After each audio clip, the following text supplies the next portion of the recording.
কৰবাত নহয় কৰবাত নামটো নিজৰে ভাল নালাগে। আজিৰ পৰা আপোনালোকৰ নামৰ সন্মুখত থকা ঠিকা ভিত্তিক শব্দটো উঠি যাব। আজিৰ পৰা আপোনালোক অকল শিক্ষক হ'ব। সেইটো এটা আমাৰ জীৱনৰ এটা ডাঙৰ প্ৰাপ্তি। কাৰণ ইমান দিনে কৰবাত নহয় কৰবাত যদি ঠিকা ভিত্তিক শব্দটো আমাৰ সন্মুখত নাথাকিলেহেঁতেন আমাৰ মনটো হয়তো আৰু ভাল লাগিলেহেঁতেন। অহাকালি যেতিয়া আমি স্কুলত যোগদান কৰিম, আমি নিজক শিক্ষক হিচাপে যোগদান কৰি মনটো আপোনালোকৰ বহুত পাতল পাতল লাগিব। অহাকালি আপোনালোকে নিজৰ অভিজ্ঞতা মোক নিজে ক'ব। আপোনালোকে নিজে অনুভৱ কৰিব যে জীৱনত এটা ডাঙৰ পৰিৱৰ্তন আহে। ইয়াৰ পিছত যেতিয়ালৈকে আমি ঠিকাভিত্তিক শিক্ষক হৈ আছিলোঁ, আমাৰ সন্মুখত অৱসৰকালীন আমি কি পেঞ্চন পাম তাক আমি কোনেও নাজানিছিল। CPF-ত আমাৰ 10% দৰমহাৰ ধন জমা আছিলে আৰু লাহে লাহে দৰমহাৰ স্লেবটো বাঢ়ি যোৱাৰ পিছত CPF-ৰ আওতাৰ পৰাও আমি বাহিৰত আছিলোঁ। এতিয়া যিসকলৰ 25 বছৰ আৰু 10 বছৰ চাকৰি এতিয়াও থাকিব, আপোনালোকে জানে যে ভাৰত চৰকাৰে ইউনিফাইড পেঞ্চন স্কিম, এই পেঞ্চন স্কিম আমাৰ বাবে লৈ আহিছে।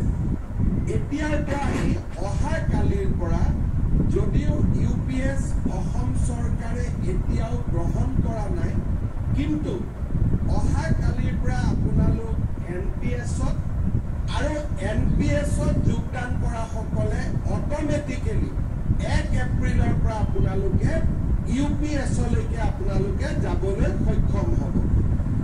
ইয়াৰ ফলত অৱসৰকালীন জীৱনত যিটো সৰ্বশিক্ষা অভিযানত থকালৈকে যিটো অৱসৰকালীন জীৱনৰ এটা নিশ্চয়তা আমাৰ নাছিলে, এতিয়া আমি বহু পৰিমাণে অৱসৰকালীন জীৱনত এটা নিশ্চয়তা পাবলৈ সক্ষম হ'ম।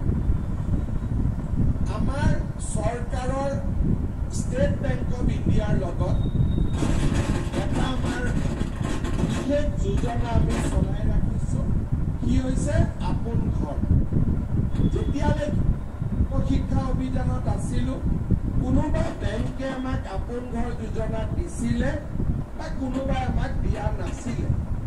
এতিয়াৰ পৰা আপোনালোকে আপোন ঘৰ যোজনাৰ অধীনত আপোনালোকে ঘৰ বনাবৰ বাবে ষ্টেট বেংক অফ ইণ্ডিয়াৰ পৰা বিনা মৰ্টগেজত আপোনালোকে লোন ল'বলৈ সক্ষম হ'ব।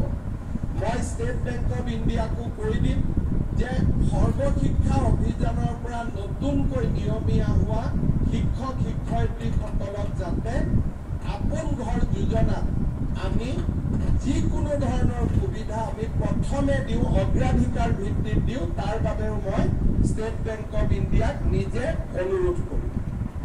ইয়াৰ পিছত অসম চৰকাৰৰ এটা ডাঙৰ যোজনা যে কিবা কাৰণত আজি যদি চাকৰি কালত আমাৰ মৃত্যু ঘটে, আমি কোনেও আশা নকৰোঁ আমাৰ পৰলোক প্ৰাপ্তি হওক, কিন্তু যোৱা কেইদিনমান আগতে সৰ্বশিক্ষা অভিযানত কাম কৰা ৰমেশদা কিমান টিচাৰক আমি 5 লাখ টকাকৈ দিছিলোঁ?